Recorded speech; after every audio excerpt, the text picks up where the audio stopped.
మీరు second hand వాహనం అమ్మేశారా? అయినా మీ పేరు మీద ట్రాఫిక్ చలన్లు వస్తున్నాయా? నీకు సంబంధం లేకుండానే వెహికల్ కేసులో ఇరుక్కున్నారా? తస్మా జాగ్రత్త. మీరు మీ వాహనాన్ని అమ్మేశాక దాన్ని కొన్న వ్యక్తి పేరు మీదకు వెంటనే రిజిస్ట్రేషన్ చేయించండి.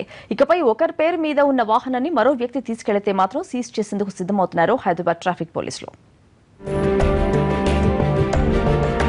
హైదరాబాద్ గ్లోబల్ సిటీగా మారుతున్న నగరం. ట్రాఫిక్ సమస్య తీవ్రంగానే ఉన్నా దాన్ని తగ్గించేందుకు పోలీసులు ప్రయత్నిస్తున్నారు. నగరంలో రోజు 40 లక్షల వాహనాలు రోడ్లపై నడుస్తుంటాయి. ఇలా ట్రాఫిక్ రూల్స్ అతిక్రమించే దగ్గర నుంచి ప్రమాదాలు, ఇతర సంఘటనలు చోటు చేసుకోవడం మనం చూస్తూనే ఉంటాం. అయితే ఇప్పుడు నగర పోలీసులకు ఓ కొత్త చిక్కు వచ్చి పడింది. ప్రమాదాలు జరిగినప్పుడు లేదంటే ట్రాఫిక్ రూల్స్ అతిక్రమించినప్పుడు సదరు వాహనాలు ఒకరు నడిపితే అది మరొకరి పేరు మీద ఉంటుంది.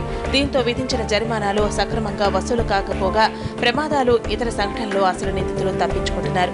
ఇలాంటి ఇబ్బందులు అధిగమించేందుకు ట్రాఫిక్ పోలీసులు కొత్త వ్యూహంతో ముందుకెళ్తున్నారు. ఎవరైనా సెకండ్ హ్యాండ్ వాహనాన్ని అమ్మిన వెంటనే సదరు వ్యక్తికి రిజిస్ట్రేషన్ చేయాలి. దాన్ని తన పేరు మీద మార్చుకునే బాధ్యత కొనుగోలుదారుడు కూడా తీసుకోవాలి. వచ్చే జనవరి 1 నుంచి ఇలా రిజిస్ట్రేషన్ జరిగిన వాహనాలను వెంటనే సీజ్ చేయాలని భావిస్తున్నారు ట్రాఫిక్ పోలీసులు. ఈ కొన్న వ్యక్తులు అమ్మిన వ్యక్తుల్ని వాళ్ళని మీరు ట్రేస్ చేసి మీరు వాళ్ళకి అడ్రస్లు మార్పిచ్చేటట్టు మీరు మీ వైపు నుంచి కూడా చేయండి. ఒకవేళ కొంతమంది మేము అమ్మాము, మాకు ఎవరు కొన్నారో తెలియదు, మాకు వాళ్ళు ఎవరో మధ్యలో బ్రోకర్ల ద్వారా జరిగిందని అంటారు.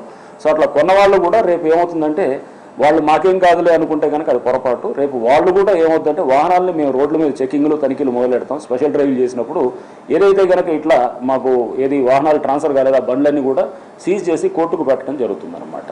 ఈ నిబంధన అమలు చేసేందుకు ట్రాఫిక్ పోలీసులు సిద్ధమవుతుంటే జనాలు మాత్రం తమకు కొంత గడువు ఇవ్వాలని కోరుతున్నారు. ఆర్టీఏ కార్యాలయాల్లో రిజిస్ట్రేషన్ల ప్రక్రియలో జాప్యం జరుగుతోందంటున్నారు. గడువు పెంచేందుకు ఓకేనంటున్న పోలీసులు ముందుగా అవగాహన కల్పించడంతో పాటు వాహనాలు సీజ్ చేసేందుకు కూడా సిద్ధమవుతున్నారు. So be careful.